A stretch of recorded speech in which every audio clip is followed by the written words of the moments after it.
ونعوذ بالله من شرور أنفسنا ومن سيئات أعمالنا من يهده الله فلا مضل له ومن يضلل فلا هادي له وأشهد أن لا إله إلا الله وحده لا شريك له وأشهد أن محمدا عبده ورسوله أرسله بالهدى ودين الحق ليظهره على الدين كله ولو كره المشركون اللهم صل على محمد وعلى آل محمد كما صليت على إبراهيم وعلى آل إبراهيم إنك حميد مجيد اللهم بارك على محمد وعلى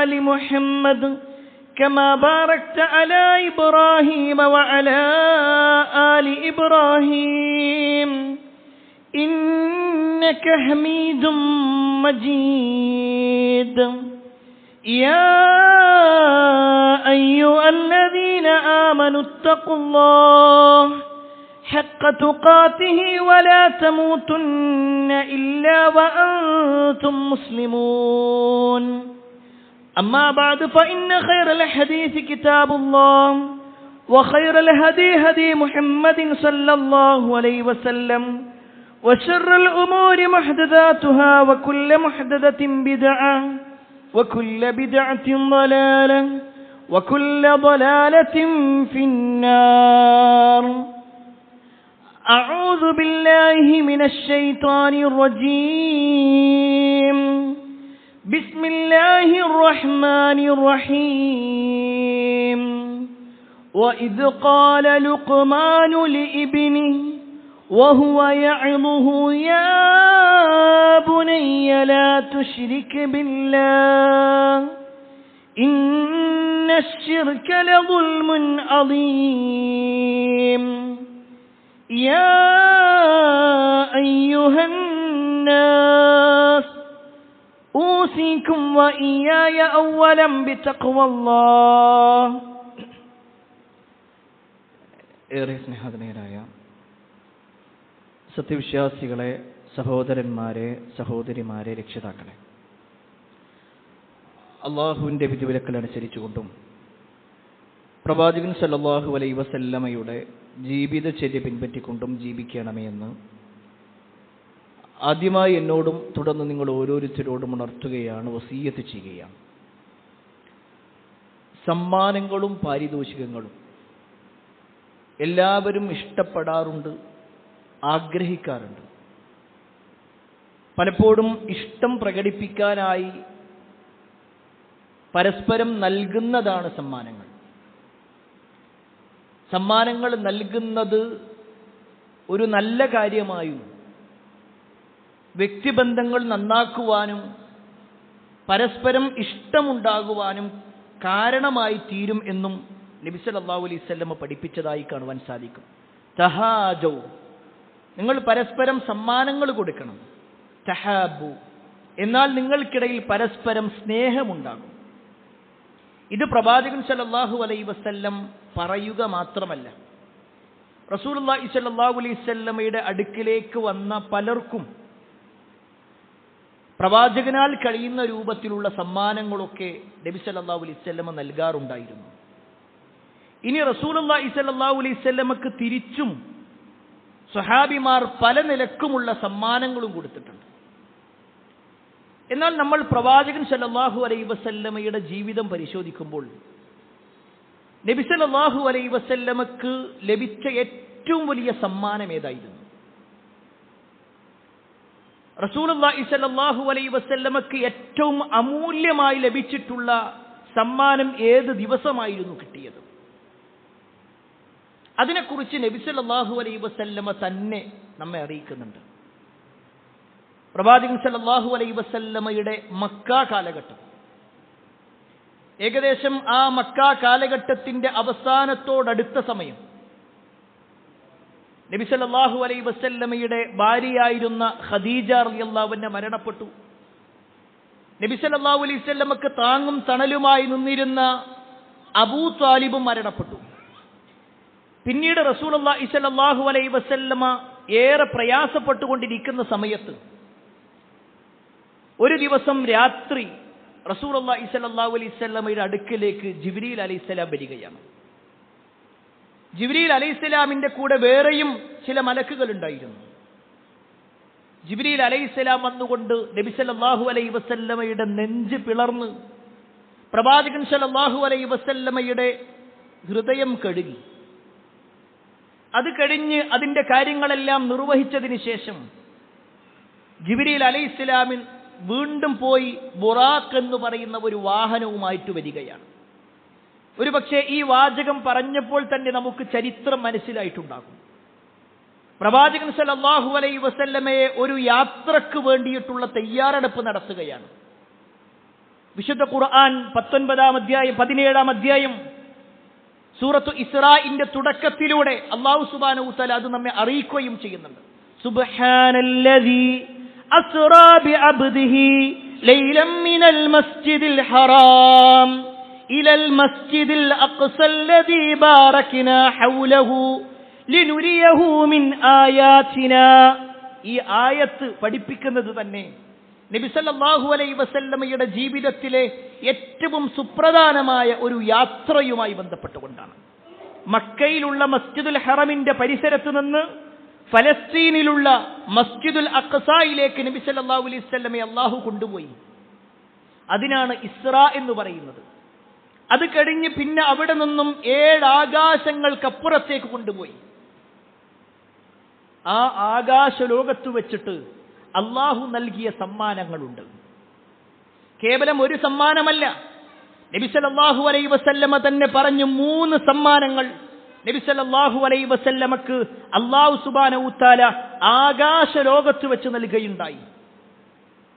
അല്ലാഹുവിന്റെ അടുക്കലേക്ക് പ്രവാചകനെ ഉയർത്തിയതിനു ശേഷം 7 ആകാശങ്ങൾക്കപ്പുറത്ത് വെച്ചുകൊണ്ട് നബി സല്ലല്ലാഹു അലൈഹി വസല്ലമക്ക് നൽകപ്പെട്ട സമ്മാനങ്ങളെക്കുറിച്ച് നബി സല്ലല്ലാഹു അലൈഹി വസല്ലം പറയാണ്, ലമ്മാ ഉസ്രിയ ബി റസൂലില്ലാഹി സല്ലല്ലാഹു അലൈഹി വസല്ലം ഇൻതുഹിയ ബിഹി ഇലാ സിദ്റത്തിൽ മുൻതഹ.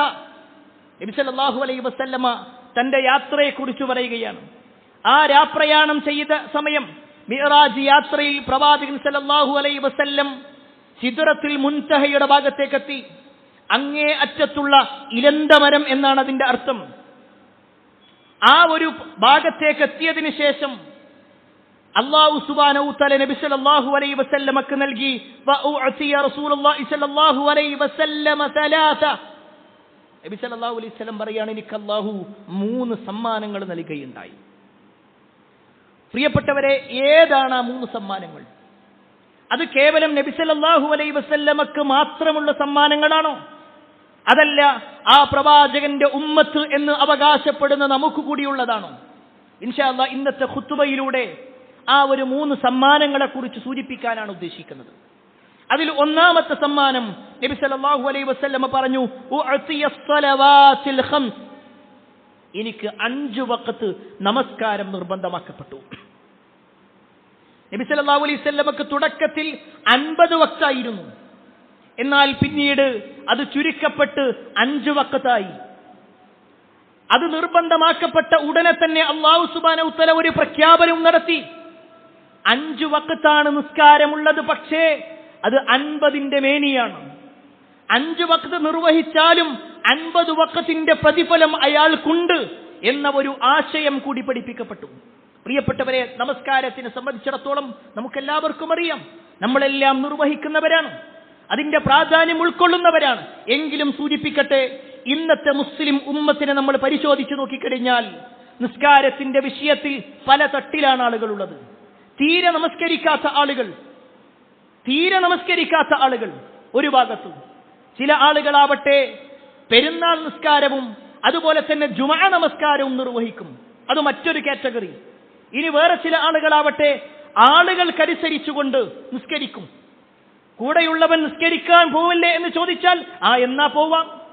എന്നാൽ ആരും ചോദിക്കാനില്ലേ എങ്കിൽ മൊബൈലിലും നോക്കി അല്ലെങ്കിൽ വീട്ടിലും കിടന്നുറങ്ങി സമയം ചെലവഴിച്ചു കൊണ്ടിരിക്കും. ആരെങ്കിലും കൂടെയുണ്ടെങ്കിൽ മാത്രം കൂടികളായി മാത്രം നമസ്കരിക്കുന്ന ആളുകൾ.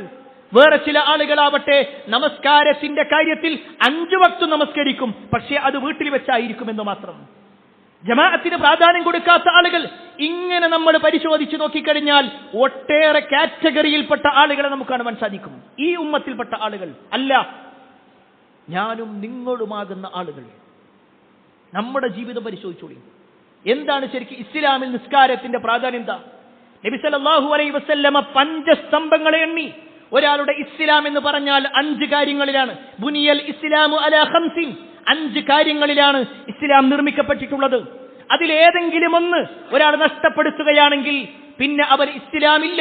അതിൽ ഒന്നാമത്തത് ഷഹാദത്തു അല്ലാ ഇലാഹ ഇല്ലല്ലാഹ് വതശ്ഹദു അന്ന മുഹമ്മദ റസൂലുള്ളാഹ് എന്നാണെങ്കിൽ, രണ്ടാമത്തെ കാര്യം ഇഖാമുസ്സലാ, നമസ്കാരം നിലനിർത്തുക എന്നുള്ളതാണ്.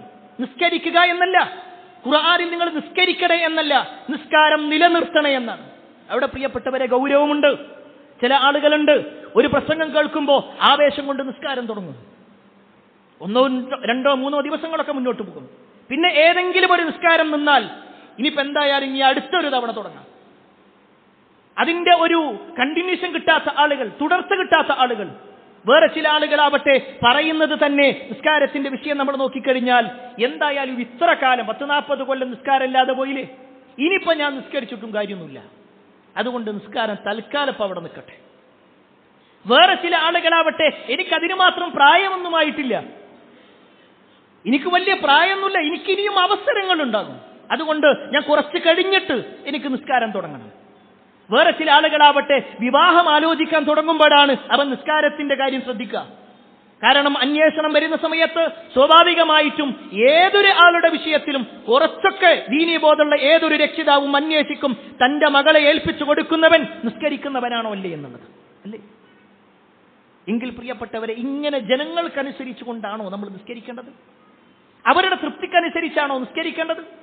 നമ്മുടെ സമയവും സന്ദർഭം നോക്കിക്കൊണ്ടാണോ നിസ്കരിക്കേണ്ടത്? ഒരിക്കലുമല്ല. മറിച്ച് അതിന് വലിയ പ്രാധാന്യമുണ്ട് എന്നുള്ളത് റസൂലുള്ളാഹി സ്വല്ലല്ലാഹു അലൈഹി വസല്ലമയുടെ വാചകത്തിൽ നമുക്ക് കാണുവാൻ സാധിക്കും. പ്രവാചകൻ സല്ലല്ലാഹു അലൈഹി വസല്ലം മുആദ് ബിൻ ജബൽ റളിയല്ലാഹു അൻഹുവിനെ യമനിലേക്ക് പറഞ്ഞയക്കുകയാണ്, ഇസ്ലാമിക പ്രബോധനത്തിന് വേണ്ടി പറഞ്ഞയക്കുക. ആ സമയത്ത് പ്രവാചകൻ സല്ലല്ലാഹു അലൈഹി വസല്ലമ അദ്ദേഹത്തോട് നൽകുന്ന ഒരു ഉപദേശമുണ്ട്. ഇന്നക തഖദമു അലാ ഖൗമിൻ മിൻ അഹ്ലിൽ കിതാബ്. മുആദ്, നിങ്ങൾ പോകുന്നത് വേദം നൽകപ്പെട്ട ഒരു വിഭാഗത്തിന്റെ അടുക്കലേക്കാണ്. ഫൽയകുൻ അവ്വല മാ തദ്ഉഹും ഇലാ അൻ യുവഹിദുല്ലാഹി തആല. നിങ്ങൾ ആദ്യമായി അവരെ ക്ഷണിക്കേണ്ടത് അല്ലാഹുവിന്റെ വഹ്ദാനിയത്തിലേക്കാണ്. അല്ലാഹു അല്ലാത്ത ഒരു ഇലാഹുമില്ല, അല്ലാഹു മാത്രമാണ് തന്റെ സൃഷ്ടാവ് എന്നും തന്റെ സംരക്ഷകനെന്നും പ്രാർത്ഥനയ്ക്ക് അല്ലാഹുവോട് മാത്രമേ കൈകൾ ഉയർത്താൻ പാടൂ എന്നുള്ള ആ ലാ ഇലാഹ ഇല്ലല്ലാഹ് എന്ന കലിമത്ത് തൗഹീദിലേക്കാണ് നിങ്ങൾ ആദ്യമായി അവരെ ക്ഷണിക്കേണ്ടത്. ഫഇദാ അറഫൂ ദാലിക്, അതവർ മനസ്സിലാക്കി കഴിഞ്ഞാൽ ഫഅഖ്ബിറുഹും, അവരെ നിങ്ങൾ ഉത്ബോധിപ്പിക്കണം, അവർക്ക് നിങ്ങൾ ബോധ്യപ്പെടുത്തി കൊടുക്കണം. അന്നല്ലാഹ ഫറള അലൈഹിം, അല്ലാഹു സുബ്ഹാനഹു വതആല അവരുടെ മേൽ ഫറളാക്കിയിട്ടുണ്ട്, നിർബന്ധമാക്കിയിട്ടുണ്ട്. 5 സലവാത്തിൻ ഫീ യൗമിഹിൻ വലൈലതിഹിം, രാവും പകലുമായി കൊണ്ട് 5 വക്ത് നമസ്കാരം നിർബന്ധമാക്കിയിട്ടുണ്ട്. നബി സല്ലല്ലാഹു അലൈഹി വസല്ലം മുആദിനോട് പറഞ്ഞു കൊടുക്കുക, റളിയല്ലാഹു അൻഹുവിനോട്. ആദ്യം ജനങ്ങളോട് പറഞ്ഞു കൊടുക്കേണ്ടത് നിങ്ങൾ ലാ ഇലാഹ ഇല്ലല്ലാഹ് അംഗീകരിക്കുന്ന, ആ ലാ ഇലാഹ ഇല്ലല്ലാഹ് അംഗീകരിച്ചോ എന്നാൽ ഉടനെ അവന് പറഞ്ഞു കൊടുക്കണം. അവൻ വേഗം സക്കാത്ത് കൊടുക്കണമെന്നല്ല, അവൻ വേഗം ഹജ്ജ് ചെയ്യാൻ തയ്യാറാവണമെന്നല്ല, അവൻ ബാക്കിയുള്ള കാര്യങ്ങളൊന്നും ചെയ്തിട്ടില്ലെങ്കിലും അവൻ ഉടനെ ചെയ്യേണ്ട കാര്യമാണ്, പിന്നെ അടുത്ത വഖ്ത് മുതൽ തുടങ്ങേണ്ട കാര്യമാണ് നിസ്കാരം എന്നുള്ളത്. അത്ര ഗൗരവപ്പെട്ട വിഷയം. പ്രിയപ്പെട്ടവരെ, ഇസ്ലാമിൽ ഇതിന്റെ പ്രാധാന്യം നമുക്ക് മനസ്സിലാവണമെന്നുണ്ടെങ്കിൽ ബാക്കി ഏതൊരു കാര്യത്തിലും ചില ഇളവുകളുണ്ട്. ഇപ്പോൾ ഒരാളെ സംബന്ധിച്ചിടത്തോളം അയാൾക്ക് സാമ്പത്തികമായ കഴിവില്ല എങ്കിൽ അയാൾ സക്കാത്ത് കൊടുക്കണ്ട, സമ്പത്തുണ്ടെങ്കിൽ കൊടുത്താൽ മതി. ഒരാൾക്ക് ശാരീരികമായ അസുഖങ്ങളുണ്ട് എങ്കിൽ അയാൾ നോമ്പെടുക്കേണ്ട, അയാൾക്ക് ഇളവുണ്ട്. ഒരാൾക്ക് യാതൊരു പ്രശ്നവുമില്ല പക്ഷെ അയാൾ യാത്രക്കാരനാണ് എങ്കിൽ അയാൾക്ക് ഇളവുണ്ട്, നിങ്ങൾ നോമ്പെടുക്കേണ്ട, യാത്രയിൽ നിങ്ങൾക്ക് നോമ്പെടുക്കാതിരിക്കല ഉത്തമം. എല്ലാത്തിലും ഇളവുകൾ. നമസ്കാരത്തിന്റെ കാര്യത്തിൽ മാത്രം ആ ഇളവില്ല. നിസ്കാരത്തിന്റെ വിഷയത്തിൽ ഒരു ഇളവുമില്ല. ഒരാൾ രോഗിയാണ് എന്നാൽ അയാൾക്ക് കഴിയുന്ന രൂപത്തിൽ നിസ്കരിക്കണം. അയാൾ യാത്രക്കാരനാണ് എങ്കിൽ അയാൾക്ക് ഇളവുകളുണ്ട്. നിസ്കാരം പൂർണ്ണമായി ഒഴിവാക്കാനുള്ള ഇളവല്ല. 4 റക്അത്തുള്ള നമസ്കാരം 2 റക്അത്തായിട്ട് ചുരുക്കി നമസ്കരിക്കാനുള്ള ഇളവേ ഉള്ളൂ. ശത്രുക്കളുടെ മുന്നിൽ പോലും. നിങ്ങൾക്കറിയോ, ഇസ്ലാമിക ചരിത്രത്തിൽ ശത്രുക്കൾ കാത്തിരുന്നു. നബി സല്ലല്ലാഹു അലൈഹി വസല്ലമയും സഹാബത്തും നിസ്കാരത്തിനു വേണ്ടി നിൽക്കുമ്പോൾ നമുക്ക് യുദ്ധം തുടങ്ങാം. അപ്പോൾ അവർക്കൊന്നും ചെയ്യാൻ കഴിയൂല. അപ്പോഴാണ് ഇസ്ലാമിൽ ചില അനുവാദങ്ങൾ ലഭിക്കുന്നത്. 2 ടീമാക്കിക്കൊണ്ട് ഒരു വിഭാഗം ശത്രുക്കൾക്കെതിരെ നിൽക്കുക, രണ്ടാമത്തെ വിഭാഗം നിസ്കരിക്കുക എന്നുള്ളത്. നമ്മളൊന്ന് ആലോചിച്ച് നോക്കുക, ജിഹാദിന്റെ കാര്യത്തിലാണ് പറയുന്നത്. ജിഹാദ് ചെയ്യുക എന്നുള്ളത് അള്ളാന്റെ തൃപ്തി ആഗ്രഹിച്ചുകൊണ്ട് എന്റെ ശരീരം അള്ളാഹ്ക്ക് കൊടുക്കുക എന്ന് പറഞ്ഞുകൊണ്ട് ഇറങ്ങിയ ആളുകൾ, അവരോട് പോലും പറഞ്ഞത് നിസ്കാരം ഒഴിവാക്കാൻ പറ്റൂല. അപ്പൊ അതിന്റെ ഗൗരവത്രണ്ട്. ഒരു നിലക്കും ഒഴിവാക്കാൻ ഇസ്ലാമിൽ അനുവാദമില്ല, ഒരു നിലക്കുമില്ല. എന്നാൽ നമ്മൾ നോക്ക്, നമ്മുടെ കുടുംബ ജീവിതം, നമ്മുടെ വ്യക്തി ജീവിതം, നമ്മുടെ സാമൂഹിക ജീവിതം നോക്ക്. നമ്മുടെ വീട്ടിലൊരു കല്യാണം നടക്കുകയാണോ, അന്ന് സുബഹില്ല. കാരണം തലേ ദിവസം മുഴുവൻ ഓട്ടത്തിലായിരുന്നു, അതുകൊണ്ട് എഴുന്നേൽക്കാൻ നേരം വൈകി. പിന്നെ എല്ലാവരും തിരക്കഥയായി പോയി, അതുകൊണ്ട് സുബഹില്ല. ളുഹറിന്റെ സമയത്ത്, ആ സമയത്ത് പുട്ടിയിട്ടിരിക്കുക പല ആളുകളും. അവർ അവരുടേതായ അലങ്കാരങ്ങളിലൂടെയാ, നിസ്കാരമില്ല. അസറിന്റെ സമയത്ത് അങ്ങോട്ട് ആ വീട്ടിലേക്ക് തിരിച്ചു പോകണം, അതുകൊണ്ട് അന്നുമില്ല. എല്ലാം കഴിഞ്ഞ് മഗ്രിബും ഇശായൊക്കെ കഴിഞ്ഞിട്ടാ പിന്നെ അന്നത്തെ നിസ്കാരം ആലോചിക്കുന്നത് തന്നെ. അല്ലാഹു സുബ്ഹാനഹു തആല നൽകുന്ന വലിയ ഒരു അനുഗ്രഹം, വിവാഹം എന്ന അനുഗ്രഹം. ആ അനുഗ്രഹത്തിന് നന്ദി കാണിക്കുന്നതിന് പകരം നന്ദികേട് കാണിക്കുന്ന മനുഷ്യൻ അല്ലേ? ഞാനാരെയും കുറ്റപ്പെടുത്താനല്ല പ്രിയപ്പെട്ടവരെ, നമ്മൾ ഓരോരുത്തരും ഇങ്ങനെ പരിശോധിച്ചാൽ മതി. അള്ളാഹു അനുഗ്രഹങ്ങൾ തരുമ്പോഴാ നമ്മളിതൊന്നും ഇങ്ങനെ വിട്ടുപോണത്. ഏറ്റവും കൂടുതൽ അള്ളാഹുവിനോട് നന്ദി കാണിക്കാനുള്ള അവസരമാണ് നിസ്കാരം എന്നുള്ളത്. നമുക്ക് സമയമല്ല, ഞാൻ തിരക്കിലാണെന്ന് പറയാം. എന്നാൽ പ്രിയപ്പെട്ടവരെ, എത്ര ഇതിന് സമയം വേണ്ടി വരിക? സുബഹ് നിസ്കരിക്കാൻ എത്ര സമയം? 5 മിനിറ്റ് മതി. 5 മിനിറ്റ് മതി. ഇനി ജമാഅത്തായിട്ട് നിസ്കരിക്കുകയാണോ, കുറച്ച് നീട്ടി വലിച്ചു മതിയാൽ തന്നെ 10 മിനിറ്റ്. ളുഹറിനും അസറിനും മഗ്രിബിനും ഇശായിനും ഒക്കെ കൂട്ടിയാൽ ഏകദേശം ഒരു 40 മിനിറ്റേ എല്ലാം കൂടി വേണ്ടി വരുള്ളൂ. മാക്സിമം വരുന്നത് 40 മിനിറ്റ്. വേണ്ട 1 മണിക്കൂർ കൂട്ടിക്കോ. 24 മണിക്കൂറിൽ ഒരൊറ്റ മണിക്കൂറാണ് നമുക്ക് ആത്മാർത്ഥമായിട്ട് ആരാധനാകർമ്മം ചെയ്യാനുള്ള ഒരു അവസരം കിട്ടുന്നത്. സക്കാത്ത് കൊല്ലത്തിലാണ് കൊടുക്കണ്ടേ, നോമ്പ് കൊല്ലത്തിലുള്ളത്, ഹജ്ജ് ആയുസ്സിൽ ഒരിക്കലും മതി. എന്ന നിസ്കാരം എല്ലാ ദിവസവും ഉണ്ട്. അതിന് 5 വക്ത് സമയവും നിർണയിച്ചിട്ടുണ്ട്. നമ്മൾ നമുക്ക് തോന്നിയ സമയത്തല്ല നിസ്കരിക്കേണ്ടത്. ചില ആളുകളുണ്ട് സുബഹിന്റെ സമയത്ത് കിടന്നുറങ്ങും, എന്നിട്ട് ളുഹറിന്റെ കൂടെ സുബഹി നിസ്കരിക്കുക. ഏത് ദീനിലുള്ളത്? ഏത് പ്രവാചകനാ പഠിപ്പിച്ചു തന്നത്? അങ്ങനത്തെ ഒരു നിസ്കാരമല്ല, അങ്ങനെ ഒരു നിസ്കാരം പഠിപ്പിച്ചിട്ടില്ല. എന്നാൽ ഒരാൾ ഉറക്കത്തിൽ പെട്ടുപോയി, മനുഷ്യ സഹജമായി അയാൾ ഉറങ്ങിപ്പോയി എങ്കിൽ എപ്പോഴാണോ ഉറക്കമുണർന്നത് അപ്പം നിസ്കരിക്കണം. സ്ഥിരമായി അങ്ങനെ ഉറങ്ങുന്നവരെ കുറിച്ചല്ല പറയുന്നത്, മനുഷ്യ സഹജമായി കൊണ്ട്. അതല്ലാതെ സുബഹി നമസ്കാരം ളുഹറിലേക്ക് മാറ്റിവെക്കുക, ളുഹറും അസറും മഗ്രിബും എല്ലാം കൂടി ഇശായിലേക്ക് മാറ്റിവെക്കുക, അങ്ങനത്തെ ഒരു സംസ്കാരം.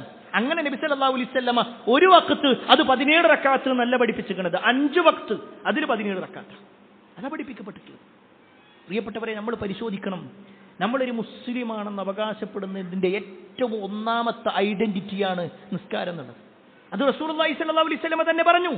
നിസ്കരിക്കാൻ കഴിയുന്ന ആളുകൾ നിസ്കരിക്കാതിരിക്കുകയാണെങ്കിൽ അത് വലിയ കുറ്റകരമായ കാര്യമാണ്, വലിയ കുറ്റകരം. ഇനി ഒരാൾ രോഗിയാണോ, അയാൾക്ക് ഇരുന്ന് നിസ്കരിക്കാം. ഒരിക്കൽ റസൂലുള്ളാഹി സ്വല്ലല്ലാഹു അലൈഹി വസല്ലം ഇമ്രാൻ ഇബ്നു ഹുസൈൻ റളിയല്ലാഹു അൻഹുവിന്റെ അടുക്കലേക്ക് ചെന്നു. ഒരു സ്വഹാബിയാണ്.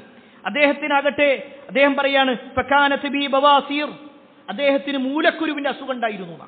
അപ്പൊ അദ്ദേഹം ചോദിച്ചു, പ്രവാചകൻ സല്ലല്ലാഹു അലൈഹി വസല്ലമയോട് ചോദിച്ചു, അനിസ്വലാ, നമസ്കാരവുമായി ബന്ധപ്പെട്ടുകൊണ്ട്, നബിയെ എനിക്ക് ഇരിക്കാൻ ബുദ്ധിമുട്ടുണ്ട്, ഞാൻ എന്താ ചെയ്യാം? ആ സമയത്ത് റസൂലുള്ളാഹി സ്വല്ലല്ലാഹു അലൈഹി വസല്ലം പറഞ്ഞു, സ്വല്ലി ഖായിമ, നിന്ന് നമസ്കരിക്കണം. ഇനി ഫഇല്ലം തസ്തതി ഫഖായിദ, നിനക്ക് നിന്ന് നിസ്കരിക്കാൻ കഴിയൂലേ, എന്നാ നീ ഇരുന്ന് നിസ്കരിക്കണം.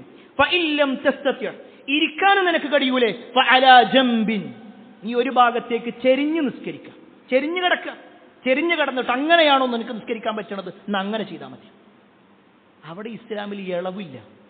നിസ്കാരത്തിന്റെ കാര്യത്തിൽ ഒരാൾക്കും ഇളവില്ല. ഇളവുണ്ടെങ്കിൽ അവന് കാഫിറായിരിക്കും. കാഫിറിനെ സംബന്ധിച്ചിടത്തോളം നിസ്കാരമില്ല. അതേപോലെ തന്നെ ബുദ്ധിയില്ലാത്ത ആളുകൾക്ക് നിസ്കാരത്തിൽ ഇളവുണ്ട്, കുട്ടികൾക്ക് നിസ്കാരത്തിൽ ഇളവുണ്ട്. അതല്ലാത്ത ഒരാൾക്കും ഇല്ല. വകതിരിവുണ്ട്, ബുദ്ധിയുണ്ട്, മുസ്ലിമാണ്, പ്രായപൂർത്തിയെത്തിയിട്ടുണ്ട് എങ്കിൽ അവൻ നിസ്കാരം എന്നുള്ളത് നിർബന്ധമാണ്, അവന് ബോധമുണ്ടെങ്കിൽ.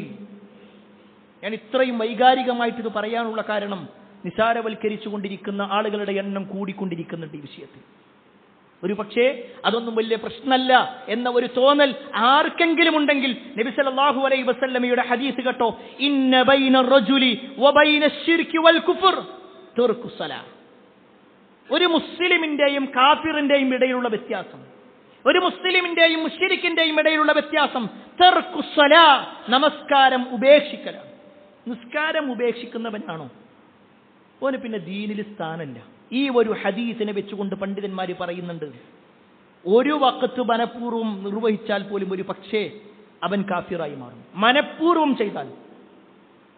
അപ്പൊ സ്ഥിരമായി ഇങ്ങനെ ഒഴിവാക്കുന്ന ആളുകളുടെ അവസ്ഥ എന്താ? അവന്റെ പേര് മുഹമ്മദ് ആയിരിക്കാം, അബ്ദുള്ളയായിരിക്കാം, ആയിഷയായിരിക്കാം, ഖദീജയായിരിക്കാം, പക്ഷേ റസൂലുള്ളാഹി സ്വല്ലല്ലാഹു അലൈഹി വസല്ലം പറയാണ് അവൻ കാഫിറാണ്. അതുകൊണ്ട് പ്രിയപ്പെട്ടവരെ, നമ്മൾ ഗൗരവത്തിലെടുക്കണം. നമുക്ക് ജോലിയുണ്ട്, ശരിയാണ്. നമുക്ക് കുടുംബമുണ്ട്, ശരിയാണ്. നമുക്ക് യാത്രയുണ്ട്, ശരിയാണ്. നമുക്ക് ഇന്നാലിന്റെ പ്രശ്നങ്ങളുണ്ട്, ശരിയാണ്. പക്ഷേ ആ പ്രശ്നങ്ങൾക്കപ്പുറത്താണ് ദീന് എന്നുള്ളത്. ആ അവസ്ഥകൾക്കപ്പുറത്താണ് അള്ളാഹിനോടുള്ള ഇഷ്ടം എന്നുള്ളത്. അതുകൊണ്ട് എന്ത് തിരക്കിലാണെങ്കിലും ശരി, നിസ്കാരം ഒഴിവാക്കിയിട്ടുള്ള ഒന്നുമില്ല. നിസ്കാരത്തിനാണ് പ്രാധാന്യം, നമസ്കാരത്തിനാണ് പ്രാധാന്യം. അത് ഒഴിവാക്കാൻ പാടില്ല. കാരണം ഞാൻ നേരത്തെ സൂചിപ്പിച്ചു, നബി സല്ലല്ലാഹു അലൈഹി വസല്ലമക്ക് ആകാശലോകത്ത് നിന്ന് കിട്ടിയ ഒരു ആരാധനാ കർമ്മമാണത്. സക്കാത്ത് ഭൂമിയിൽ നിന്നാണ് കിട്ടിയിട്ടുള്ളത്, ഹജ്ജ് ഭൂമിയിലാണ് പറഞ്ഞത്, നോമ്പ് ഭൂമിയിൽ നിന്നാണ് നിർബന്ധമാക്കപ്പെട്ടത്. എന്നാൽ ആകാശലോകത്ത് നിന്ന് നിർബന്ധമാക്കപ്പെട്ട നബി സല്ലല്ലാഹു അലൈഹി വസല്ലമക്കുള്ള ഒന്നാമത്തെ സമ്മാനം 5 വക്ത നമസ്കാരമാണ്. രണ്ടാമത്തെ കാര്യം, നബി സല്ലല്ലാഹു അലൈഹി വസല്ലമക്ക് ആകാശലോകത്ത് വെച്ചുകൊണ്ട് അല്ലാഹു നൽകിയ രണ്ടാമത്തെ സമ്മാനം സൂറത്തുൽ ബഖറയുടെ അവസാനത്തെ ഭാഗം അല്ലാഹു എനിക്ക് നൽകുകയുണ്ടായി. ഒരു പക്ഷേ നമുക്കെല്ലാവർക്കും സുപരിചിതമായ 2 ആയത്തുകളുണ്ട് സൂറത്തുൽ ബഖറയിൽ. അത് സൂറത്തുൽ ബഖറയുടെ അവസാനത്തെ 2 ആയത്തുകൾ. നമുക്ക് പരിചയം ആമന റസൂൽ എന്ന് പറഞ്ഞു തുടങ്ങുന്ന ആയത്ത് എന്ന നിലക്കായിരിക്കും. ആമന റസൂൽ ബിമാ ഉൻസില ഇലൈഹി മിർ റബ്ബിഹി വൽ മുഅ്മിനൂൻ എന്ന് തുടങ്ങുന്ന കുറച്ച് സുദീർഘമായ 2 ആയത്തുകൾ. ഈ 2 ആയത്തുകൾ നബി സല്ലല്ലാഹു അലൈഹി വസല്ലമക്ക് നൽകപ്പെട്ടതും ആകാശലോകത്ത് വെച്ച, എവിടെ വെച്ചുകൊണ്ട്? ആകാശലോകത്ത് നിന്ന് തന്നെ അർശിന്റെ ചുവട്ടിൽ നിന്നുള്ള ഒരു കെൻസിൽ നിന്ന്, ഒരു നിധിയുടെ ഭാഗത്ത് നിന്നാണ് നബി സല്ലല്ലാഹു അലൈഹി വസല്ലമക്ക് കിട്ടിയത്. ഹദീസിൽ കാണുവാൻ സാധിക്കും, ഉഅതീതു ഹാദിഹിൽ ആയ മിൻ ആഖിരി സൂറത്തുൽ ബഖറ മിൻ കൻസിൻ തഹ്തിൽ അർശ്. അർശിന്റെ ചുവട്ടിലെ നിധിയുടെ ഭവനത്തിൽ നിന്നാണ് നബി സല്ലല്ലാഹു അലൈഹി വസല്ലമക്ക് ഈ ഖവാതീമു സൂറത്തുൽ ബഖറ, സൂറത്തുൽ ബഖറയുടെ അവസാനത്തെ ഭാഗം നൽകപ്പെട്ടിട്ടുള്ളത്. എന്നിട്ട് നബി സല്ലല്ലാഹു അലൈഹി വസല്ലം ഒന്നുകൂടി പറഞ്ഞു, ലം യുഅതഹ നബിയ്യുൻ ഖബലി, എനിക്ക് മുമ്പ് ഒരു പ്രവാചകനും അത് കിട്ടിയിട്ടില്ല.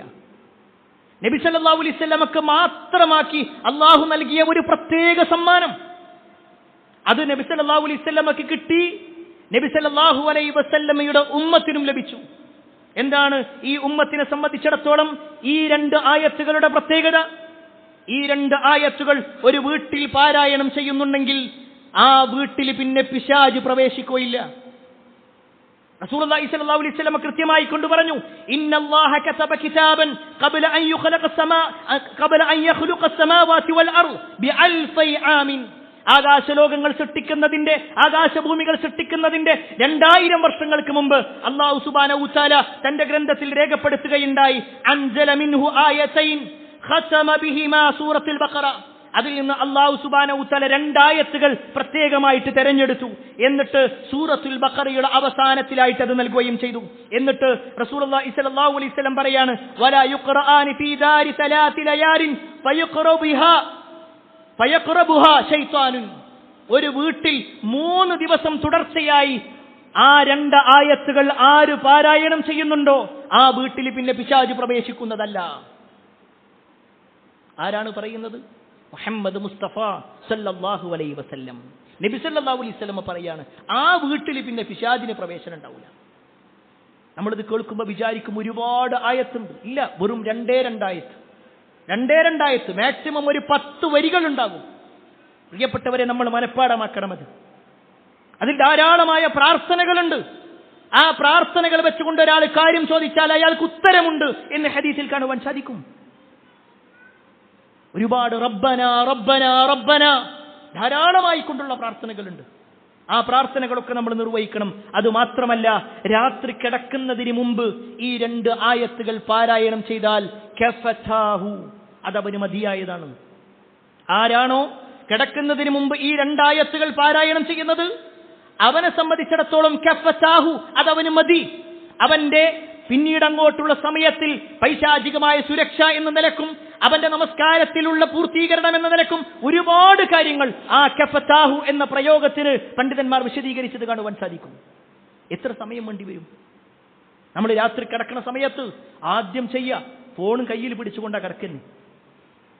എന്നിട്ട് ഒരു റീല് കാണാൻ വേണ്ടിയിട്ടായിരിക്കും ഓണാക്കിയിട്ടുണ്ടാവുക. അത് 10, 15, 20, 30, 40 മിനിറ്റുകളോളം നീളുന്നതായിരിക്കും. എന്നാ പ്രിയപ്പെട്ടവരെ, തൽക്കാലം അതൊന്ന് മാറ്റിവെച്ചുകൊണ്ട് നമ്മൾ ഖുർആൻ എടുക്കുക. ഇനി അതല്ല, നമ്മുടെ ഫോണിലാണ് ഖുർആൻ ഉള്ളതെങ്കിൽ ആ ഫോണിലെ ഖുർആൻ എടുത്തുകൊണ്ട് സൂറത്തുൽ ബഖറയുടെ അവസാനത്തെ 2 ആയത്ത് 2 മിനിറ്റ് മാറ്റി വെച്ചാൽ മതി. 2 മിനിറ്റ്. നമ്മൾ ഇന്നലെ നിർവഹിച്ചിരുന്നു, മിനിഞ്ഞാന്ന് നിർവഹിച്ചിട്ടുണ്ടോ? കഴിഞ്ഞ ഒരാഴ്ച, ഒരു മാസം നമ്മൾ എന്നത് ചൊല്ലിയിട്ടുള്ളത്? ഒരു പക്ഷെ അറിയാത്തത് കൊണ്ടാണെങ്കിൽ പ്രിയപ്പെട്ടവരെ, ഇത് മനസ്സിലാക്കി. നമ്മൾ നബി സല്ലല്ലാഹു അലൈഹി വസല്ലമയുടെ ഹദീസാണ്, സ്വഹീഹായ ഹദീസാണ്. മൻ ഖറഅ ബിൽ ആയതൈനി മിൻ ആഖിരി സൂറത്തുൽ ബഖറ, ആരെങ്കിലും സൂറത്തുൽ ബഖറയുടെ അവസാനത്തെ 2 ആയത്തുകൾ ഫീ ലൈലത്തിൻ, രാത്രി പാരായണം ചെയ്താൽ കഫതാഹു, അതവന് മതിയായതാണ്. അത്രയും കൃത്യമായി കൊണ്ട് നബി സല്ലല്ലാഹു അലൈഹി വസല്ലം ഇത് പഠിപ്പിച്ചിട്ടുണ്ടെങ്കിൽ ഇത്തരത്തിലുള്ള ഒരുപാട് ദിക്റുകളും ദുആകളും ഒരു വിശ്വാസി എന്ന നിലക്ക് നമ്മുടെ ജീവിതത്തിൽ ഉണ്ടാവണം. ഖുർആനുമായി നമുക്കൊരു ബന്ധമുണ്ടാവണം, ഖുർആനിന്റെ ആയത്തുകളുമായി ബന്ധമുണ്ടാവണം. അങ്ങനെ ഖുർആൻ ഉൾക്കൊണ്ട് അതിന്റെ ആയത്തുകൾ പാരായണം ചെയ്ത് അല്ലാഹുവിലേക്ക് കൂടുതൽ അടുക്കുന്ന ആളുകളിൽ അല്ലാഹു സുബ്ഹാനഹു വ തആല നമ്മെ ഏവരെയും ഉൾപ്പെടുത്തുമാറാവട്ടെ.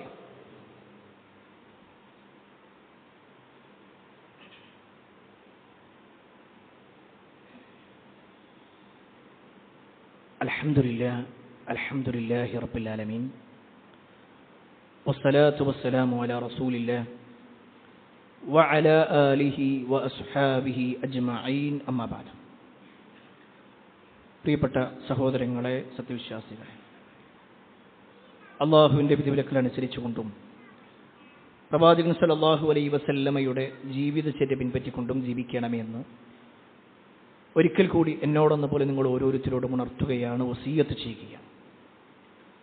മിഅ്റാജ് യാത്രയിൽ നബി സല്ലല്ലാഹു അലൈഹി വസല്ലമക്ക് നൽകപ്പെട്ട 3 സമ്മാനങ്ങളുമായി ബന്ധപ്പെട്ടുകൊണ്ടാണ് നമ്മൾ സൂചിപ്പിച്ചു വന്നത്. അതിൽ 2 സമ്മാനങ്ങൾ, ഒന്ന് 5 വക്ത് നമസ്കാരവും, രണ്ടാമത്തത് സൂറത്തുൽ ബഖറയുടെ അവസാനത്തെ 2 ആയത്തുകളുമാണ്. മൂന്നാമതായിക്കൊണ്ട് നബി സല്ലല്ലാഹു അലൈഹി വസല്ലമ അള്ളാഹു നൽകിയത് എന്ന് പറയുന്നത് ഒരു വാഗ്ദാനമാണ്. അള്ളാഹു ഒരു ഉറപ്പ് നൽകുകയാണ്. എന്താണ് അള്ളാഹുവിന്റെ ഉറപ്പ്?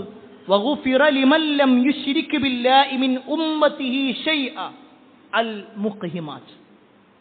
എൻ്റെ ഉമ്മത്തിൽ ആരെങ്കിലും യാതൊരു ശിർക്കും ചെയ്യാതെ അവൻ അള്ളാഹിനെ കണ്ടുമുട്ടുകയാണെങ്കിൽ അള്ളാഹു സുബ്ഹാനഹു വ തആല അവനക്ക് പുറത്തു കൊടുക്കും, അവന്റെ പാപങ്ങളൊക്കെ പുറത്തു കൊടുക്കും. ശിർക്ക് ചെയ്യാതിരിക്കുക എന്നുള്ളത്. ശിർക്ക് ചെയ്യാതിരുന്നാൽ അവന്റെ പാപമോചനമുണ്ട്. ശിർക്ക് ചെയ്താലോ അവന് കത്തിയാളുന്ന നരകവുമുണ്ട്. അള്ളാഹു നമ്മെ കാത്തിരക്ഷിക്കുമാറാവട്ടെ. വിശുദ്ധ ഖുർആനിന്റെ ആയത്താണ്. ഒരുപാട് തവണ ഈ മിമ്പറിൽ വെച്ചുകൊണ്ട് തന്നെ നമ്മൾ പറഞ്ഞിട്ടുണ്ട്, മയ്യുശ്രിക് ബില്ലാഹ് ഫഖദ് ഹറമല്ലാഹു അലൈഹിൽ ജന്ന വമഅവാഹു മുന്നാർ വമാ ലിദ്ദാലിമീന മിൻ അൻസാർ. ആരെങ്കിലും അള്ളാഹുവിൽ പങ്കു ചേർത്താൽ, എന്താണ് ഈ അള്ളാഹുവിൽ പങ്കു ചേർക്കുക എന്ന് പറഞ്ഞാൽ എന്താ?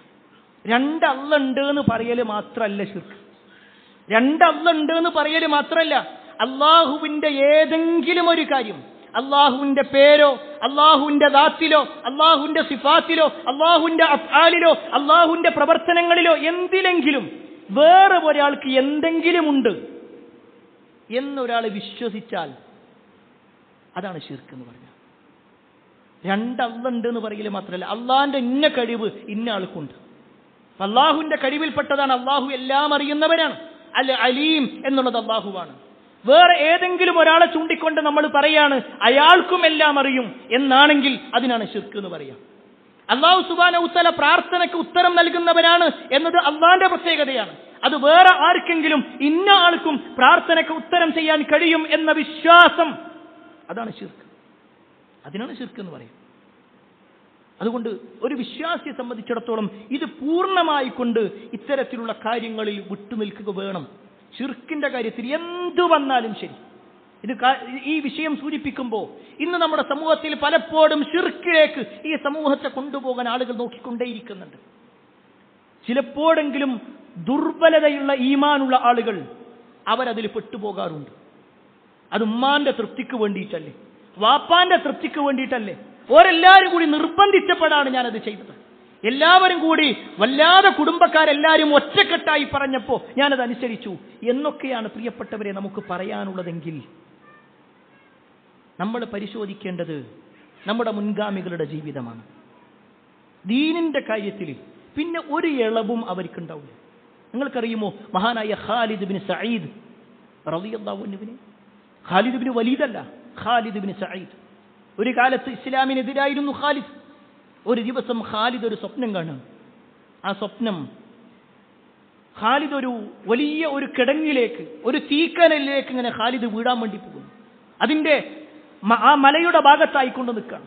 ആ മലയുടെ താഴ്ഭാഗത്താകട്ടെ കത്തിജ്വലിക്കുന്ന തീയുണ്ട്. ഖാലിദ് ഇങ്ങനെ ആ തീയിന്റെ ഭാഗത്ത് ഇങ്ങനെ നിൽക്കുന്നു. ഒരു സ്വപ്നമാണ്. ഖാലിദ് അതിലേക്ക് ഇങ്ങനെ നോക്കിക്കൊണ്ടിരിക്കുമ്പോൾ പെട്ടെന്ന് പിന്നിലൂടെ ഒരാൾ വന്നിട്ട് ഖാലിദിനെ അതിലേക്ക് തള്ളിയിട്ട് ഖാലിദ് പെട്ടെന്ന് തിരിഞ്ഞു നോക്കുമ്പോൾ ഖാലിദിന്റെ സ്വന്തം വാപ്പയായ സഈദാണ്. ഖാലിദ് അതിലേക്ക് വഴുതി വീഴുന്ന സമയത്ത് പെട്ടെന്ന് ഒരു കൈ വന്നിട്ട് ഖാലിദിനെ പിടിച്ച് അതിൽ നിന്നും രക്ഷപ്പെടുത്തുന്നു. ഖാലിദ് ഒന്നുകൂടി ആ കൈയിന്റെ ഉടമസ്ഥനിലേക്ക് നോക്കി. അത് മുഹമ്മദ് മുസ്തഫ സല്ലല്ലാഹു അലൈഹി വസല്ലമയായിരുന്നു. ഇത് ഖാലിദ് കണ്ട ഒരു സ്വപ്നമാണ്, ഒരു സ്വപ്നം. ഈ സ്വപ്നം കണ്ടിട്ട് ഖാലിദ് നേരെ ചെല്ലുകയാണ്. ഇത് ആരോടെങ്കിലും ഒന്ന് ചോദിക്കണമെന്ന് വിചാരിക്കാം. ആ പോകുന്ന വഴിയിൽ തന്നെ അബൂബക്കർ സിദ്ദീഖ് റളിയല്ലാഹു അൻഹുവിനെ കണ്ടു. അബൂബക്കർ റളിയല്ലാഹുവിനെ കണ്ട ഉടനെ ഖാലിദ് അബൂബക്കറിനോടനെ ചോദിക്കാൻ തീരുമാനിച്ചു. അബൂബക്കറിനോട് ഉണ്ടായ കാര്യങ്ങൾ പറഞ്ഞു കൊടുത്തു. ആ സമയത്ത് അബൂബക്കർ റളിയല്ലാഹു അൻഹു പുഞ്ചിരിച്ചുകൊണ്ട് പറഞ്ഞു, ഖാലിദ്, ഇതെന്താണ് വിശദീകരിക്കാനുള്ളത്? നീ നിന്റെ വാപ്പ പറഞ്ഞതനുസരിച്ചുകൊണ്ട് ജീവിക്കുകയാണെങ്കിൽ കത്തിയാളുന്ന നരകത്തിലേക്കാണ് നിന്റെ വാപ്പ നിന്നെ കൊണ്ടുപോണേ. അതല്ല മുഹമ്മദ് നബി സല്ലല്ലാഹു അലൈഹി വസല്ലമയിൽ വിശ്വസിച്ചോ എന്നാൽ നിനക്ക് നരകത്തിൽ നിന്ന് മോചനമുണ്ട്. ഖാലിദിനത് ബോധ്യപ്പെട്ടു. ചരിത്രത്തിൽ കാണുവാൻ സാധിക്കും, ഖാലിദ് ഇബ്നു സഈദ് റസൂലുള്ളാഹി സ്വല്ലല്ലാഹു അലൈഹി വസല്ലമയുടെ അടുക്കൽ വന്ന് മുസ്ലിമായി ഏതാനും നിമിഷങ്ങളായിട്ടുള്ളൂ. അദ്ദേഹം കുറച്ചു നേരം നബിന്റെ കൂടെ അങ്ങനെ നിന്നു. അപ്പോഴേക്ക് ആരൊക്കെയോ ഇത് മനസ്സിലാക്കി. ഖാലിദിന്റെ വീട്ടിൽ ചെന്ന് കാര്യങ്ങൾ പറഞ്ഞു. നിങ്ങളുടെ മകൻ മുസ്ലിമായിട്ടുണ്ട്, അവൻ പുത്തൻവാദം സ്വീകരിച്ചിട്ടുണ്ട്, അവൻ നമ്മുടെ പാരമ്പര്യം ഒഴിവാക്കിയിട്ടുണ്ട്, നമ്മുടെ കാക്കകാരണവന്മാരെ കടവാക്കിയിട്ടുണ്ട്. ഖാലിദിന്റെ വാപ്പ വല്ലാത്ത ദേഷ്യത്തിലായി. ഏതാനും സമയം ഖാലിദ് ഇങ്ങനെ നബിന്റെ കൂടെ നിന്നിട്ട് പിന്നീട് വാപ്പാന്റെ അടുത്തേക്ക് വീട്ടിക്ക് ചെല്ലുക, സ്വന്തം വീട്ടിക്ക്. ആ വീട്ടിക്ക് ചെല്ലുമ്പോൾ ഖാലിദിന്റെ വാപ്പ ഇങ്ങനെ ഉമ്മറപ്പടിയിൽ നിന്നു. എന്നിട്ട് ഖാലിദിനോട് പറയാണ്, ഖാലിദ്, നീ ഇവിടുന്ന് ഇറങ്ങുന്ന സമയത്ത് ഏതൊരു വിശ്വാസത്തിലാണോ ഉണ്ടായിരുന്നത് അതേ വിശ്വാസമാണ് നിനക്കുള്ളതെങ്കിൽ നിനക്ക് ഈ വീട്ടുകാർ. അതല്ല നീ വല്ല പുത്തൻവാദം സ്വീകരിച്ചിട്ടുണ്ട് എന്നാണെങ്കിൽ നിനക്ക് ഈ വീട്ടിൽ യാതൊരു പ്രവേശനം ഉണ്ടാവില്ല. ഖാലിദ് പറഞ്ഞു, ഉപ്പാ, ഞാൻ മനസ്സിലാക്കിയത് സത്യമാണ്, ഇസ്ലാം സത്യമാണെന്ന് എനിക്ക് ബോധ്യപ്പെട്ടിട്ടുണ്ട്, ഞാനത് സ്വീകരിക്കണം. ഉടനെ വാപ്പ പറയാണ്, എന്നാൽ ഇതാ ഇന്നു മുതൽ നിനക്കിവിടെ പ്രവേശനമില്ല, എന്റെ സമ്പത്തിൽ നിനക്കൊരു ഓഹരിയില്ല, നിനക്ക് ഈ വീട്ടിൽ ഒരു അധികാരവുമില്ല, ഞാനുമായി നിനക്ക് യാതൊരു ബന്ധവുമില്ല. നമ്മളൊന്ന് ആലോചിച്ച് നോക്കിക്കും. ഒരു സ്വപ്നം കണ്ട് അതിൽ നിന്നും ദീനിനെ കുറിച്ച് മനസ്സിലാക്കി റസൂലുള്ളാഹി സ്വല്ലല്ലാഹു അലൈഹി വസല്ലമയുടെ അടുക്കൽ ചെന്ന് മുസ്ലിമായി എല്ലാ മിനിറ്റുകൾ കൊണ്ട് നടക്കുന്ന കാര്യം. പിന്നീട് അദ്ദേഹത്തിന്റെ തന്റെ വീട്ടിലേക്ക് കയറാൻ പറ്റാത്തൊരവസ്ഥ. ആ സമയത്ത് ഖാലിദ് ഇബ്നു സഈദ് റളിയല്ലാഹു അൻഹു പറയുന്നൊരു മറുപടിയുണ്ട് സ്വന്തം ബാപ്പയോട്. പ്രിയപ്പെട്ടവരെ, നമുക്ക് പറയാൻ കഴിയുമോ എന്നുള്ളത് നമ്മൾ പരിശോധിക്കണം. 10 കൊല്ലമായി, 20 കൊല്ലമായി, 30 കൊല്ലമായി, 50 കൊല്ലമായി മുസ്ലിമായി ജീവിക്കുന്നവരാ നമ്മൾ. പക്ഷേ നമ്മളിൽ എത്ര ആളുകൾക്ക് പറയാൻ കഴിയും? ഖാലിദ് ഇബ്നു സഈദ് റളിയല്ലാഹു അൻഹു പറയാണ്, ഉപ്പാ, നിങ്ങൾക്ക് ഇന്നെ എന്ത് വേണമെങ്കിലും പറയാം, നിങ്ങൾക്ക് എത്ര വേണമെങ്കിലും തടുത്തു നിർത്താം, പക്ഷേ ഇന്നല്ലാഹ തീർച്ചയായും അല്ലാഹു സുബ്ഹാനഹു വ തആല വിശ്വാസിയെ സംബന്ധിച്ചിടത്തോളം എല്ലാ കാര്യത്തിലും സഹായിയായിട്ടുണ്ട് എന്ന ഒരു വാക്ക്, അല്ലാഹു എനിക്ക് ഖൈർ നൽകും എന്ന വാക്ക്, ഒരു പ്രതീക്ഷയോടുകൂടിയുള്ള വാക്ക്, അതായിരുന്നു ഖാലിദ് ഇബ്നു സഈദ് റളിയല്ലാഹു അൻഹുവിന്റെ വാക്ക്. പ്രിയപ്പെട്ടവർ, അവിടെ നമ്മൾ പരിശോധിക്കണം. നമ്മുടെ ദീനിനെതിരാണ് വാപ്പ എങ്കിൽ വാപ്പക്കല്ല ഇസ്ലാമിൽ സ്ഥാനം, ദീനിനാണ് സ്ഥാനം. ദീനിനെതിരാണ് സമൂഹമെങ്കിൽ ആ സമൂഹത്തിന്റെ കൂടെ നിൽക്കാനല്ല, ദീനനുസരിച്ച് നിൽക്കാനാ പറഞ്ഞിട്ടുള്ളത്. അല്ലേ? ഇസ്ലാം പഠിപ്പിച്ചത് അങ്ങനെയാണ്. എങ്കിൽ ആ ഒരു രൂപത്തിലേക്ക് നമുക്ക് മാറാൻ കഴിയണം. എന്ത് പ്രയാസമുണ്ടെങ്കിലും ശരി, എന്തെല്ലാം ബുദ്ധിമുട്ടുകൾ ഉണ്ടെങ്കിലും ശരി, എത്രത്തോളം എന്നാൽ നബി സല്ലല്ലാഹു അലൈഹി വസല്ലം പറയാണ്, അല്ലാ തുശ്രിക് ബില്ലാഹി ശൈഅ. റസൂലുള്ളാഹി സ്വല്ലല്ലാഹു അലൈഹി വസല്ലം അബൂ ദർദാ റളിയല്ലാഹു അൻഹു നൽകുന്ന വസിയത്തിൽ കാണുവാൻ സാധിക്കും, അല്ലാ തുശ്രിക് ബില്ലാഹി ശൈഅ, അല്ലാഹുവിൽ യാതൊന്നിനെയും നീ പങ്കു ചേർക്കരുത്. വ ഇൻ ഖുത്തിഅത വഹുരിഖത, നിന്നെ കഷ്ണം കഷ്ണമാക്കിക്കൊണ്ട് നിന്നെ അറുത്തു മാറ്റുകയാണെങ്കിലും ശരി, വഹുരിഖത, നിന്നെ കത്തിച്ച് ചാമ്പലാക്കുകയാണെങ്കിലും ശരി, നീ അല്ലാഹുവിൽ പങ്കു ചേർക്കരുത്. എത്ര ഗൗരവമുണ്ട് ആ വാക്ക്. മരണം മുന്നിൽ കണ്ടാലും ശരി, ഒരിക്കലും അല്ലാഹുവിൽ പങ്കു ചേർക്കാൻ പറ്റൂല. അത്ര ഗൗരവപ്പെട്ട വിഷയമാണ് ദുനിയാവിന്റെ ചില കാര്യങ്ങൾക്ക് വേണ്ടി നമ്മൾ മാറ്റിവെക്കുന്നത്. അല്ലേ?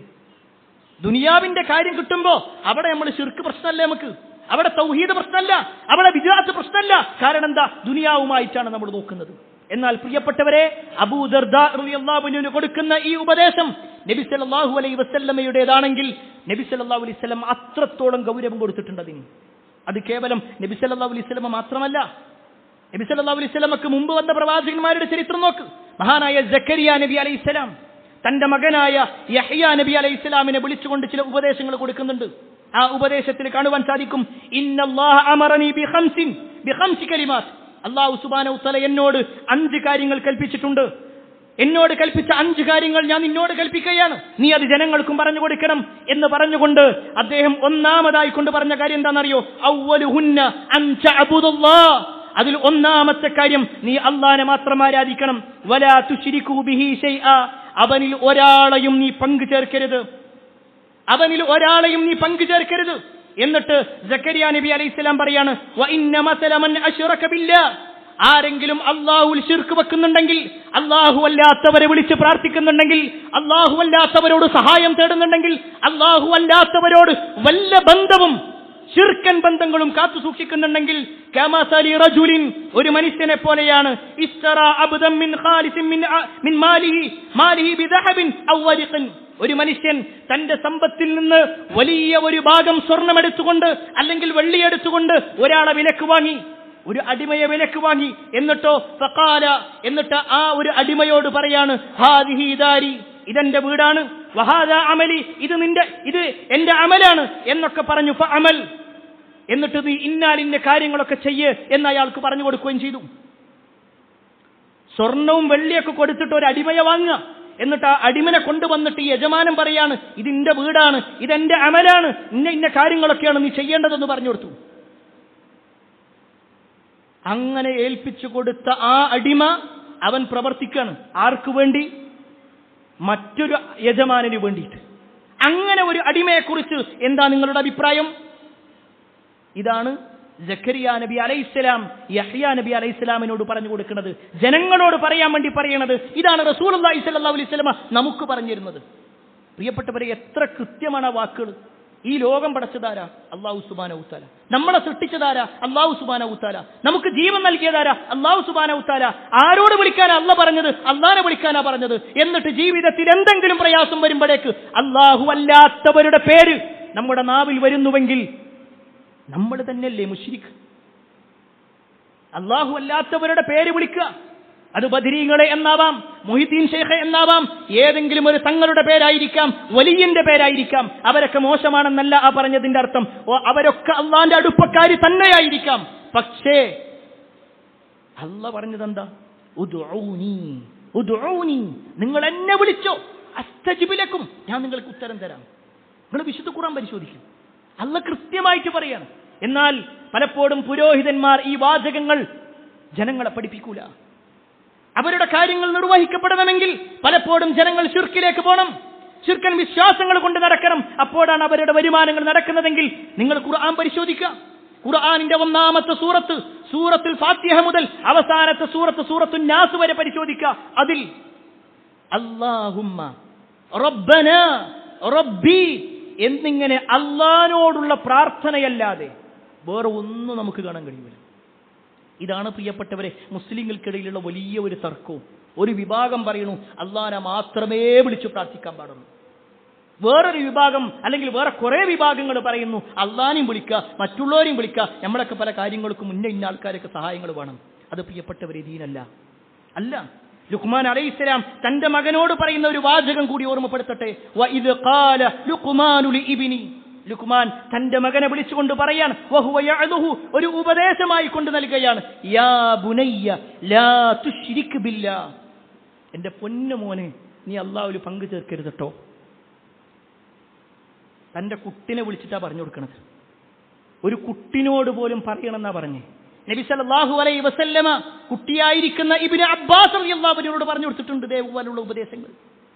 നിനക്ക് എന്ത് പ്രശ്നമുണ്ടോ നീ അള്ളാഹിനോട് പറഞ്ഞു, അള്ളാഹ് നിന്നെ സഹായിക്കും. പ്രിയപ്പെട്ടവരെ, ഇതല്ലേ, ഇതിനെന്തിനാ തർക്കിക്കേണ്ട ആവശ്യം എന്താ? ഇതിനെന്തിനാ ഒരു തർക്കത്തിന്റെ ആവശ്യം? ഇത് സ്വീകരിക്കുന്നു. നമ്മൾ നിസ്കരിക്കുമ്പോൾ നമ്മൾ വിളിക്കുന്നത് എന്താ? ആരെയാ വിളിക്കുന്നത്? അള്ളാഹിനെ വിളിക്കുന്നത്. നിസ്കാരം കഴിഞ്ഞാൽ നമ്മൾ പ്രാർത്ഥിക്കുന്നത് ആരോടാ? അള്ളാഹിനോടാണ്. എങ്കിൽ വീടാൻ പോകുന്ന സമയത്ത് വിളിക്കേണ്ടത് ആരെയാണ്? അള്ളാഹിനെയാണ്. അതേ പറയുന്നുള്ളൂ. അത് ഒരു മുസ്ലിം സ്വീകരിക്കണം. അത് ഇസ്ലാം പഠിപ്പിച്ച സിദ്ധാന്തമാണ്. അതല്ലാത്ത ആളുകൾ അള്ളാഹു അല്ലാത്തവരിലേക്ക് കൈകൾ നീട്ടുന്നുവെങ്കിൽ അവന്റെ പരലോകം നഷ്ടകരമായിരിക്കും, അവന്റെ ഇഹലോകം നഷ്ടകരമായിരിക്കും. എല്ലാ അർത്ഥത്തിലും നാശത്തിലും നഷ്ടത്തിലും അയാൾ പെട്ടുപോകും. അല്ലാഹു സുബ്ഹാനഹു വ തആല അത്തരത്തിലുള്ള ആളുകളിൽ നിന്നും നമ്മെ കാത്തിരക്ഷിക്കുമാറാവട്ടെ. കൃത്യമായി ദീൻ അനുസരിച്ചുകൊണ്ട് ജീവിക്കുന്ന ആളുകളിൽ അല്ലാഹു നമ്മെ ഏവരെയും ഉൾപ്പെടുത്തുമാറാവട്ടെ. ഒരുപാട് ആളുകൾ പ്രാർത്ഥന കൊണ്ട് വസിയത്ത് നൽകിയിട്ടുണ്ട്. എല്ലാവരുടെയും പ്രാർത്ഥന അല്ലാഹു സ്വീകരിക്കുമാറാവട്ടെ. അല്ലാഹുമ്മ ഗഫിർ മുഅ്മിനീന വൽ മുഅ്മിനാത്ത് വൽ മുസ്ലിമീന വൽ മുസ്ലിമാത്ത് അൽ അഹ്യാഇ മിൻഹും വൽ അംവാത്ത് ഇന്നക മുജീബു ദഅവാതി യാ ഖാദിൽ ഹജാത്ത്. اللهم اجرنا من النار، اللهم اجرنا من النار، اللهم اجرنا من النار. ربنا آتنا في الدنيا حسنة وفي الآخرة حسنة وقنا عذاب النار. آمين آمين برحمتك يا أرحم الراحمين والحمد لله رب العالمين.